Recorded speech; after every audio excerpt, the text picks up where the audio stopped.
ಕಲಬುರಗಿ ಕಾರಾಗೃಹದಲ್ಲಿ ಏನಾಗ್ತಾ ಇದೆ ಅನ್ನುವಂತಹ ಪ್ರಶ್ನೆ ಸದ್ಯಕ್ಕೆ ಕೆಲ ದಿನಗಳಿಂದ ಮೂಡಿದೆ. ಕಾರಣ ಅಲ್ಲಿನ ಜೈಲು ಅಧೀಕ್ಷಕಿ ಕೆಲವೊಂದಷ್ಟು ವಿಚಾರಗಳನ್ನು ಬಯಲು ಮಾಡಿದ್ರು, ಕಂಪ್ಲೇಂಟ್ ಕೊಡುವಂತಹ ಪ್ರಯತ್ನ ಮಾಡಿದ್ರು. ಈ ಬೆನ್ನಲ್ಲೇ ಜೈಲು ಅಧೀಕ್ಷಕಿಯ ಹೆಸರಿಗೆ ಕಳಂಕ ತರುವಂತಹ ಪ್ರಯತ್ನ ಅತ್ಯಂತ ವ್ಯವಸ್ಥಿತವಾಗಿ ನಡೀತಾ ಇದೆಯಾ? ಈ ಥರದೊಂದು ಪ್ರಶ್ನೆ ಅಂತೂ ಇದೆ. ಮತ್ತಷ್ಟು ಕರ್ಮಕಾಂಡ ಬಯಲಾಗ್ತದೆ. ಮುಂದುವರೆದ ಭಾಗವಾಗಿ ಕಲಬುರಗಿ ಸೆಂಟ್ರಲ್ ಜೈಲಿನಲ್ಲಿ ಎಲ್ಲವೂ ಕುಲ್ಲಂಕುಲ್ಲ. ಪರಪ್ಪನಗ್ರಹಾರದಲ್ಲಿ ನಾವು ಹೆಂಗೆ ರಾಜಾತಿಥ್ಯದ ಪ್ರಕರಣ ನೋಡ್ತಾ ಇದ್ವಿ, ಕಲಬುರಗಿ ಏನು ಭಿನ್ನವಾಗಿಲ್ಲ. ಕೇಂದ್ರ ಕಾರಾಗೃಹದಲ್ಲಿ ಕೈದಿಗಳಿಗೆ ಭರ್ಜರಿಯಾಗಿ ರಾಜಾತಿಥ್ಯ ಕೊಡುವಂತಹ ಕೆಲಸ. ಕಾಸಿದ್ದವನೇ ಬಾಸು, ಆತನಿಗೆ ಜೈಲು ರೆಸಾರ್ಟ್ ತರ ಮಾಡ್ಕೊಳ್ಬಹುದು ಅಂತ ತೋರಿಸ್ಕೊಡೋ ಪ್ರಯತ್ನ ಅಲ್ಲಾಗಿದೆ. ಸೆಂಟ್ರಲ್ ಜೈಲಿನಲ್ಲೇ ಕೈದಿಗಳು ಎಣ್ಣೆ ಪಾರ್ಟಿ ಮಾಡಿ ಸುದ್ದಿಯಲ್ಲಿದ್ದಾರೆ. ರಾಶಿ ರಾಶಿ ಸಿಗರೆಟ್ ಪ್ಯಾಕ್ ಕಾಣಿಸ್ತಾ ಇದೆ. ಗುಟ್ಕಾ ಪ್ಯಾಕೆಟ್ಗಳನ್ನ ರಾಶಿ ಹಾಕಿ ಗುಡ್ಡೆ ಹಾಕಿ ಪಾರ್ಟಿ ಮಾಡ್ತಾ ಇರೋ ವಿಡಿಯೋವನ್ನ ಕೂಡ ಮಾಡ್ಕೊಂಡಿದ್ದಾರೆ.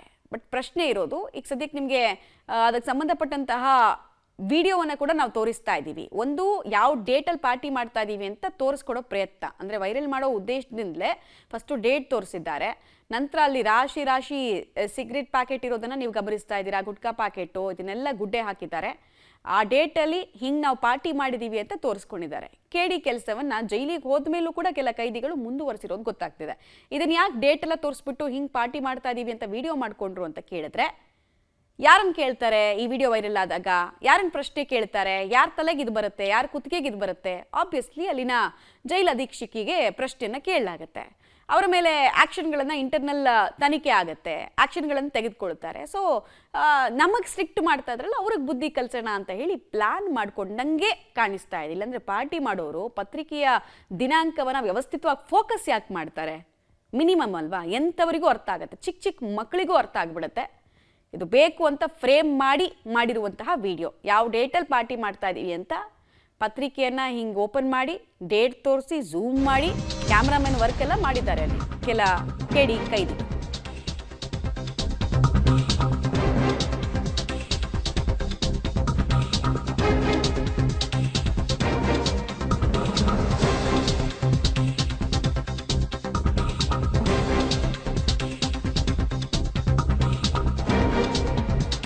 ನಟೋರಿಯಸ್ ಕೈದಿಗಳ ವರ್ಗಾವಣೆ ಬೆನ್ನಲ್ಲೇ ವಿಡಿಯೋ ವೈರಲ್ ಆಗ್ತಾ ಇದೆ. ಅಂದರೆ ಬೇಕು ಇಂಟೆನ್ಷನಲಿ ಅಂತಾನೆ ಈ ವಿಡಿಯೋಗಳನ್ನ ವೈರಲ್ ಮಾಡೋ ಕೆಲಸ ಆಗ್ತಾ ಇದೆ ಅನ್ನೋದು ಕೇಳಿಬರ್ತಾ ಇರೋ ಮಾತು.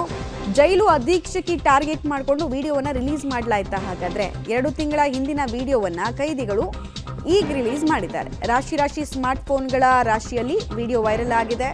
ಸ್ಮಾರ್ಟ್ ಫೋನು, ಸಿಗರೆಟ್ಟು, ಅದ್ರ ಜೊತೆಗೆ ಗುಟ್ಕಾ ಪ್ಯಾಕೆಟು ಎಲ್ಲವೂ ಕೂಡ ಆ ವಿಡಿಯೋದಲ್ಲಿ ರಾರಾಜಿಸ್ತಾ ಇದೆ.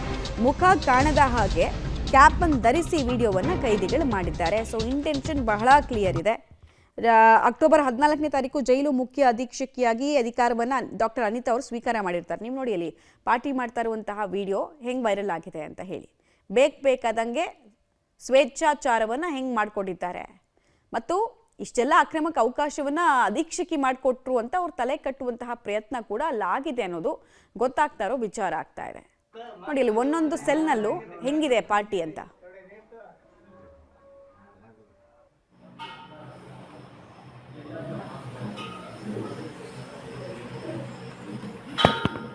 ಅದೇ ಮೇಡಮ್ ಲೇಡಿ ಕಳ್ಸಿದ್ರಪ್ಪ, ಹೋಗಿದ್ದೆ. ಏನು ತಿಂಗಳ ಇರುತ್ತೆ ಬಿಡು ಅಂದ ಮೇಡಮ್. ಹೌದಾ? ಮೊನ್ನೆ ಸುರೇಶ್ ಸುಕ್ಕ ಮತ್ತೆ ಇದು ನೋಡಿ ಕಳ ಸುಡ್ದಂಗಿದ್ರಿ.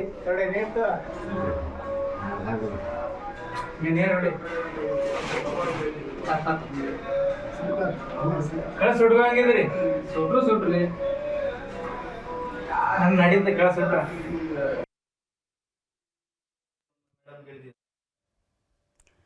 ಕಲಬುರಗಿ ಸೆಂಟ್ರಲ್ ಜೈಲಿನ ಕರ್ಮಕಾಂಡದ ದೃಶ್ಯಾವಳಿಗಳನ್ನು ನೋಡ್ತಾ ಇದ್ದೀರಾ. ಇದು ಆ ಕೈದಿಗಳು ಹೇಳೋದಕ್ಕೆ ಹೊರಟಿರೋ ಪ್ರಕಾರ ಅಕ್ಟೋಬರ್ 16ನೇ ತಾರೀಕು ಮಾಡಿರೋ ಭರ್ಜರಿ ಪಾರ್ಟಿ. ಹೊಸ ಅಧೀಕ್ಷಕಿ ಬಂದ ಮೇಲೂ ಕೂಡ ನಾವು ಪಾರ್ಟಿ ಹೆಂಗೆ ಮಾಡಿದೀವಿ ನೋಡಿ, ಎಷ್ಟು ರಾಜಾರೋಷವಾಗಿ ಎಲ್ಲರೂ ಸಾಥ್ ಕೊಟ್ಬಿಟ್ಟಿದ್ದೇವೆ ನಮಗೆ ಅಂತ ತೋರಿಸ್ಕೊಳ್ಳುವಂತಹ ಪ್ರಯತ್ನವನ್ನು ಕ್ಲಿಯರ್ ಕಟ್ಟಾಗಿ ಮಾಡಿದ್ದಾರೆ.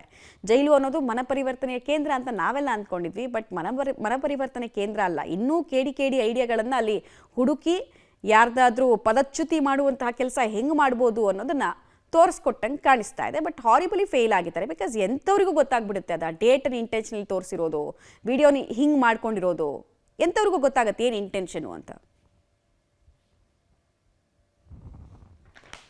ಡೀಟೇಲ್ಸ್ ಕೊಡ್ತಾರೆ ಪ್ರವೀಣ್ ನೇರ ಸಂಪರ್ಕದಲ್ಲಿ ಜಾಯ್ನ್ ಆಗ್ತಾ ಇದ್ದಾರೆ. ಪ್ರವೀಣ್, ಇಷ್ಟು ಕುಲ್ಲಂಕುಲ್ಲವಾಗಿ ಪಾರ್ಟಿ ಮಾಡ್ತಾರೆ, ಸಿಗರೇಟ್ ಪ್ಯಾಕೆಟ್ ತೋರಿಸ್ತಾರೆ, ಡೈಲಿ ಪೇಪರ್ ಅಂತ ತೋರಿಸ್ತಾರೆ, ಆದ್ರೂ ಅಲ್ಲಿ ಯಾವುದೇ ಸಿಬ್ಬಂದಿಗಳಿಗೆ ಅನುಮಾನನೇ ಬರಲ್ವಾ? ಇಷ್ಟು ಆರಾಮ್ಸೆ ಪಾರ್ಟಿ ಮಾಡ್ತಾ ಇದ್ರು ಕೂಡ ಯಾರೊಬ್ರು ಕೂಡ ಅಲ್ಲಿ ಬಂದು ಇದನ್ನೆಲ್ಲ ಸೀಸ್ ಮಾಡೋ ಕೆಲಸವನ್ನೇ ಮಾಡ್ಲಿಲ್ವಾ, ಅಥವಾ ಕೆಲ ಸಿಬ್ಬಂದಿಗಳು ಕೈ ಜೋಡಿಸಿದ್ರ ಅನ್ನುವಂತಹ ಅನುಮಾನ ಬರುತ್ತೆ. ಮತ್ತೆ ಇದು ಇಂಟೆನ್ಷನಲ್ ವಿಡಿಯೋ, ಒಬ್ಬರನ್ನ ಫ್ರೇಮ್ ಮಾಡೋದಕ್ಕೆ ಇಂಟೆನ್ಷನಲ್ ಆಗಿ ಮಾಡಿರುವಂತಹ ವಿಡಿಯೋ ಅಂತ ಎಂತವ್ರಿಗೂ ಅನ್ಸ್ಬಿಡುತ್ತೆ. ಹೌದು ಮಮತಾ, ಏನಂದ್ರೆ ಕಲಬುರಗಿಯ ಜೈಲು ಅಧೀಕ್ಷಕಿ ಅನಿತಾ ಅವರ ಜಾಯಿನ್ ಆದ ಬಳಿಕ ಅಲ್ಲಿನ ಕೆಲ ಸಿಬ್ಬಂದಿಗಳು ಮತ್ತು ಕೈದಿಗಳು ಸೇರ್ಕೊಂಡು ಮಾಡಿರುವಂತಹ ಇದೊಂದು ಕುತಂತ್ರ ಅಂತ ಮೇಲ್ನೋಟಕ್ಕೆ ಸ್ಪಷ್ಟವಾಗಿ ಕಂಡು ಬರುತ್ತೆ. ಯಾಕಂದ್ರೆ ಅಕ್ಟೋಬರ್ 14ನೇ ತಾರೀಕು ಅಧೀಕ್ಷಕಿಯಾಗಿ ಅನಿತಾ ಅವರು ಜಾಯಿನ್ ಆಗ್ತಾರೆ. ಅವತ್ತೇ ದಿನ ಪಬ್ಲಿಕ್ ಟಿವಿಯಲ್ಲಿ ವಿಸ್ತೃತವಾಗಿ ಹೈಫೈ ಲೈಫ್ ಬಗ್ಗೆ ವರದಿಗಳು ಕೂಡ ಪ್ರಸಾರ ಆಗ್ತವೆ. ಪ್ರಸಾರ ಆದ ಬೆನ್ನಲ್ಲೇ ಮೊದಲ ದಿನದಿಂದಲೇ ಅನಿತಾ ಅವರು ಆ ಒಂದು ಜೈಲಿನಲ್ಲಿ ನಡೀತಾ ಇರುವಂತಹ ಹೈಫೈ ಲೈಫ್ನಲ್ಲಿ ಬೀಡಿ ಆಗಿರ್ಬೋದು, ಸಿಗರೇಟ್ ಆಗಿರ್ಬೋದು, ಮದ್ಯ ಇವೆಲ್ಲವನ್ನು ಕೂಡ ಬಂದ್ ಮಾಡಿಸುವಂತೆ ಅಲ್ಲಿನ ಸಿಬ್ಬಂದಿಗಳಿಗೆ ಸೂಚನೆಯನ್ನು ಕೊಡ್ತಾರೆ. ಕಟ್ಟುನಿಟ್ಟಾಗಿ ಜಾರಿಗೆ ಕೂಡ ತರಲು ಪ್ರಯತ್ನವನ್ನು ಮಾಡ್ತಾರೆ. ಸೊ ಹೀಗಾಗಿ ಇವರು ಒಂದು ವೇಳೆ ಈ ಒಂದು ಕಲಬುರಗಿ ಕಾರಾಗೃಹದಲ್ಲಿ ಏನಾದರೂ ಅಧೀಕ್ಷಕಿಯಾಗಿ ಮುಂದುವರೆದಿದ್ದೇ ಆದರೆ ನಮ್ಮ ಬೇಳೆ ಬೇಯಿಸೋದಿಲ್ಲ ಅಂತ ತಿಳಿದಂತಹ ಉಗ್ರ ಜುಲ್ಫಿಕರ್ ಆಗಿರ್ಬೋದು, ಶಿವಮೊಗ್ಗದ ರೌಡಿ ಶೀಟರ್ ಆಗದ ಬಚ್ಚನ್ ಸೇರಿದಂತೆ ಇನ್ನಿತರ ಎಲ್ಲ ಅವರ ಒಂದು ಅಸೋಸಿಯೇಟ್ಸ್ ಗ್ಯಾಂಗ್ ಏನಿರುತ್ತೆ, ಅವರು ಉದ್ದೇಶಪೂರ್ವಕವಾಗಿ ಒಂದಿಷ್ಟು ವಿಡಿಯೋಗಳನ್ನು ಮಾಡ್ತಾರೆ. ಅಂದರೆ ಅಕ್ಟೋಬರ್ 14ರಂದು ಅಧೀಕ್ಷಕಿಯಾಗಿ ಅನಿತಾ ಅವರು ಜಾಯಿನ್ ಆಗ್ತಾರೆ. 16ನೇ ತಾರೀಕಿನ ಪತ್ರಿಕೆಯಲ್ಲಿರುವಂತಹ ಪೇಪರ್ ಅನ್ನು ತೋರಿಸ್ಕೊಂಡು ಬೇಕು ಅಂತಲೇ ಇಬ್ಬರು ಕೈದಿಗಳು ಲತೀಫ್ ಹಾಗೂ ಇನ್ನೋರ್ವ ಆರೋಪಿ ಕೂತ್ಕೊಂಡು ಅಧೀಕ್ಷಕಿ ಅನಿತಾ ಅವರಿಗೆ ಯಾವ ರೀತಿಯಾಗಿ ಹಣ ಕೊಡಬೇಕು, ಎಷ್ಟು ಕೊಡಬೇಕು, ಸುರೇಶ್ ಅನ್ನೋರ ಮುಖಾಂತರ ಎಷ್ಟು ಹಣ ಕೊಡ್ತಾ ಇದ್ದೀವಿ ಅನ್ನೋದ್ರ ಬಗ್ಗೆ ಮಾತಾಡ್ತಾರೆ. ಅದು ಕೂಡ ಪ್ಲಾನ್ಡ್ ಆಗಿ ಇಬ್ರು ಕೂಡ ಮಾತಾಡ್ಕೊಂಡಿರ್ತಾರೆ. ಈ ರೀತಿಯಾಗಿ ನಾವಿಬ್ರು ಮಾತಾಡ್ಕೊಂಡು ಆ ಒಂದು ವಿಡಿಯೋನ ಒಂದು ವೇಳೆ ಅಧೀಕ್ಷಕಿ ಏನಾದರೂ ನಮ್ಮ ಮಾತು ಕೇಳದೇ ಇದ್ರೆ ವಿಡಿಯೋ ವೈರಲ್ ಮಾಡೋಣ ಅಂತ ಹೇಳಿ ಮಾತುಕತೆ ಆಗಿರುತ್ತೆ. ಅದೇ ರೀತಿಯಾಗಿ ಕಂತೆ ಸ್ಮಾರ್ಟ್ ಫೋನ್ಗಳನ್ನು ಕೂಡ ಒಂದು ಪತ್ರಿಕೆಯಲ್ಲಿ ಹಾಕಿಟ್ಟು ಅದು ಕೂಡ ವಿಡಿಯೋ ಮಾಡ್ತಾರೆ. ಬೀಡಿ ಸಿಗರೇಟ್ಗಳನ್ನು ಕೂಡ ಇಟ್ಟು ವಿಡಿಯೋ ರೆಕಾರ್ಡ್ ಮಾಡ್ತಾರೆ. ಅದಾದ ಬಳಿಕ ಜೈಲು ಅಧೀಕ್ಷಕಿ ಅನಿತಾಗೆ ಬ್ಲಾಕ್ ಮೇಲ್ ಅನ್ನು ಮಾಡ್ತಾರೆ. ಈ ಕುರಿತು ಬ್ಲಾಕ್ ಮೇಲ್ ಆದ ಬಳಿಕ ಏನಂದ್ರೆ ಖುದ್ದು ಜೈಲು ಅಧೀಕ್ಷಕಿ ಅನಿತಾ ಅವರು ಕಲಬುರಗಿಯ ಪೊಲೀಸ್ ಕಮಿಷನರ್ಗೆ ದೂರನ್ನು ಕೊಡ್ತಾರೆ. ಈ ರೀತಿಯಾಗಿ ಕೈದಿಗಳು ನನ್ನನ್ನು ಬ್ಲಾಕ್ ಮೇಲ್ ಮಾಡ್ತಾ ಇರುತ್ತೆ.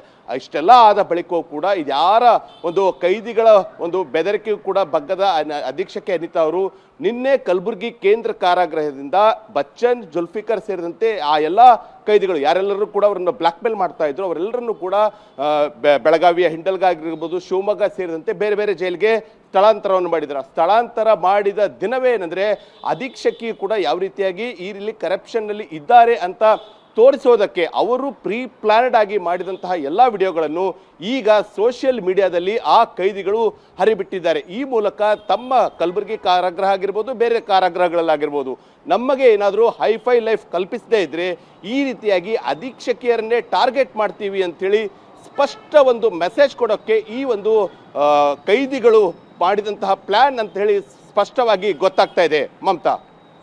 ಕೇವಲ ಕೈದಿಗಳ ಪ್ಲಾನ್ ಆಗಿರೋಕ್ ಸಾಧ್ಯ ಇಲ್ಲ, ಯಾಕಂದ್ರೆ ಅಷ್ಟು ದೊಡ್ಡ ಪ್ರಮಾಣದಲ್ಲಿ ಸಿಗರೇಟ್ ಪ್ಯಾಕೆಟ್ ಬರುತ್ತೆ, ಮತ್ತೆ ಈ ದಿನಪತ್ರಿಕೆಗಳನ್ನ ನಿರ್ದಿಷ್ಟ ಜಾಗದಲ್ಲಿ ಇಟ್ಟಿರ್ತಾರೆ ಪ್ರವೀಣ್, ಓದೋದಕ್ಕೆ ಅಂತ ಹೇಳಿ, ಕೈದಿಗಳು ಬಯಸಿದ್ರೆ ಓದಬಹುದು ಅಂತ ಹೇಳಿ, ತಿಳ್ಕೊಳ್ಳೋದಕ್ಕೆ ಅಂತ ಹೇಳಿ, ಅದನ್ನ ಎಲ್ಲೊಳಗೆ ತರೋದಕ್ಕೆ ಅವಕಾಶವನ್ನು ಮಾಡಿಕೊಡ್ತಾರೆ. ಅಂದ್ರೆ ಸಿಬ್ಬಂದಿಗಳದ್ದು ಕೈವಾಡ ಇಲ್ಲದೆ ಇದೆಲ್ಲ ಆಗೋದಕ್ಕೆ ಸಾಧ್ಯನಾ ಅನ್ನೋ ಬೇಸಿಕ್ ಕ್ವೆಶ್ಚನ್ ಕಾಡುತ್ತೆ.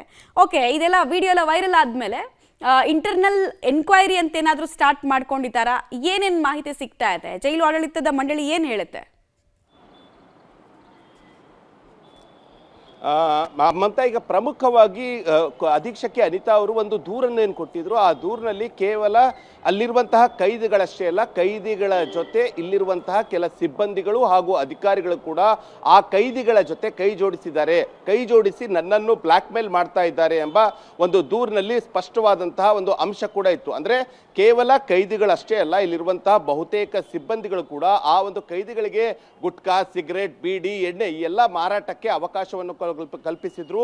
ಆ ಒಂದು ಮಾರಾಟದಿಂದ ಬಂದಂತಹ ಹಣದಲ್ಲೇ ಕೈದಿಗಳು ಹಾಗೂ ಅಧಿಕಾರಿಗಳು 50-50 ಹಣವನ್ನು ಹಂಚ್ಕೊಳ್ತಾ ಇದ್ರು ಎಂಬುದರ ಬಗ್ಗೆ ಕೂಡ ಅಲ್ಲಿ ಮೇಲ್ನೋಟಕ್ಕೆ ಸ್ಪಷ್ಟವಾಗುತ್ತೆ. ಈ ಎಲ್ಲ ಒಂದು ಮಾಫಿಯಾಕ್ಕೆ ಬ್ರೇಕ್ ಬಿದ್ದ ಬಳಿಕ ಏನಂದ್ರೆ ಅಧೀಕ್ಷಕಿಯನ್ನು ಎತ್ತಂಗಡಿ ಮಾಡಲು ಕೇವಲ ಅಲ್ಲಿರುವಂತಹ ಕೈದಿಗಳಷ್ಟೇ ಅಲ್ಲ, ಕೈದಿಗಳ ಜೊತೆ ಸಿಬ್ಬಂದಿಗಳು ಹಾಗೂ ಅಧಿಕಾರಿಗಳು ಕೂಡ ಇನ್ವಾಲ್ವ್ಮೆಂಟ್ ಇರೋದು ಇಲ್ಲಿ ಸ್ಪಷ್ಟವಾಗಿ ಕಂಡು ಬರ್ತಾ ಇದೆ.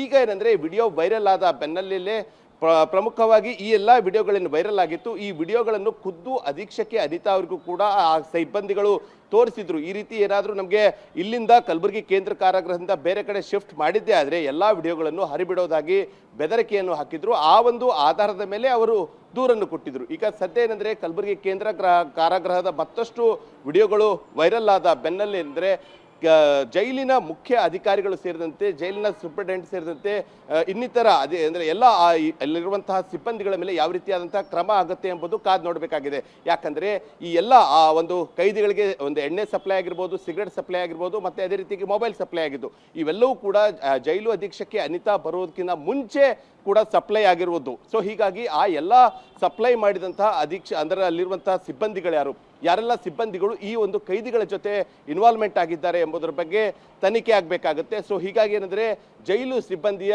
ಉನ್ನತ ಮಟ್ಟದ ಅಧಿಕಾರಿಗಳು ಈ ಒಂದು ಪ್ರಕರಣವನ್ನು ಗಂಭೀರವಾಗಿ ತೆಗೆದುಕೊಳ್ಬೇಕಾಗಿದೆ.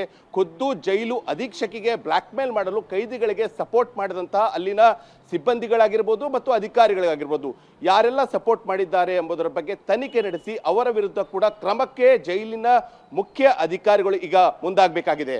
ಮಮತಾ. ಧನ್ಯವಾದ ಪ್ರವೀಣ್ ರೆಡ್ಡಿ ತಮ್ಮೆಲ್ಲ ಮಾಹಿತಿಗಾಗಿ.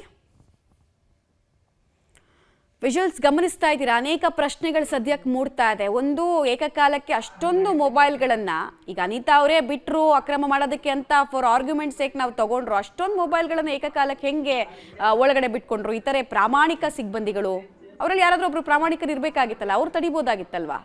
ಸೊ ಅಲ್ಲಿಗೆ ಏನು ಅರ್ಥ ಅಂತಂದರೆ ಮುಂಚೆನೇ ಆ ಮೊಬೈಲ್ಗಳನ್ನು ಸಂಗ್ರಹ ಮಾಡಲಾಗಿತ್ತು. ಅಷ್ಟು ಮೊಬೈಲ್ಗಳನ್ನು ಸಂಗ್ರಹ ಮಾಡಿ ಅದನ್ನು ಪೇಪರ್ ಮೇಲೆ ಹಾಕಿ ಆ ಮೊಬೈಲ್ಗಳನ್ನು ಫೋಕಸ್ ಮಾಡ್ತಾ ಇದ್ದೀವಿ ಅನ್ನೋ ರೀತಿ ನಾಟಕ, ತಾವೇ ಬುದ್ಧಿವಂತರು ಅಂತ ವಿಡಿಯೋ ಮಾಡ್ತಿದ್ದವ್ರು ಅಂದ್ಕೊಂಡಿದ್ದಾರೆ. ಸುಮ್ಮನೆ ಡೇಟನ್ನು ತೋರ್ಸಂಗೆ ಮಾಡೋದು, ಆಮೇಲೆ ಎಲ್ಲರೂ ಡೇಟು ಈ ಡೇಟಲ್ಲಿ ಆಗಿದೆ, ಈ ಡೇಟಲ್ಲಿ ಅಧೀಕ್ಷಕಿ ಆಗಿದ್ದು ಇವ್ರ ಮೇಲೆ ಕ್ರಮ ಆಗಲಿ ಅಂತ ಎಲ್ಲರೂ ಬೊಬ್ಬೆ ಹೊಡಿಲಿ ಅಂತ. ಸೊ ಇಂಥ ಪ್ಲಾನನ್ನು ಮಾಡಿ ಅವ್ರಿಗೆ ಬ್ಯಾಕ್ ಫೈರ್ ಆಗಿರೋದು ಸ್ಪಷ್ಟ.